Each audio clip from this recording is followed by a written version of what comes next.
Good morning. I'm Sarah Pruitt from Milwaukee, Wisconsin. And I wondered if you feel that the speed with which information is available and disseminated today has affected your business buying decision process. And do you believe that speed has caused you to miss opportunities? Question about C's expanding? No. Does the speed of information today affect our decision-making process? No, I would say that we perform about like we were doing 30 or 40 years ago. I mean, we read annual reports. The speed of information really doesn't make any difference to us.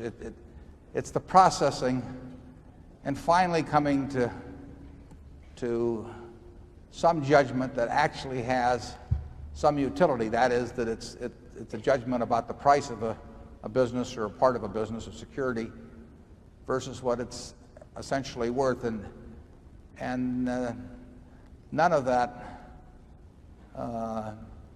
involves anything to do really with quick information. It involves getting good information, but usually it's not. We're not looking for needles in haystacks or anything of the sort. You know, we like haystacks, not needles, basically, and we want it to shout at us.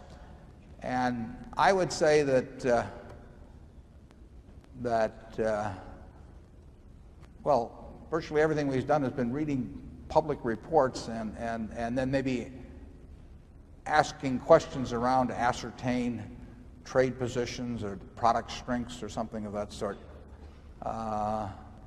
But we never have to. We can make decisions very fast. I mean, we get called on a business, or we can make up our mind whether we're interested in 2 or 3 minutes. I mean, that takes no time. We may have to do a little checking on a few things subsequently, but we don't need to get. I can't think of anything where we really need lots of price data or things like that extremely fast to make any decisions. We've got good management information systems in our operating businesses, but that's just another, that's a question of keeping inventories where they should be and all of that sort of thing. I don't think I think you could be in some place where the mails were delayed 3 weeks and the quotations were delayed 3 weeks, and I think you could do just fine in investing.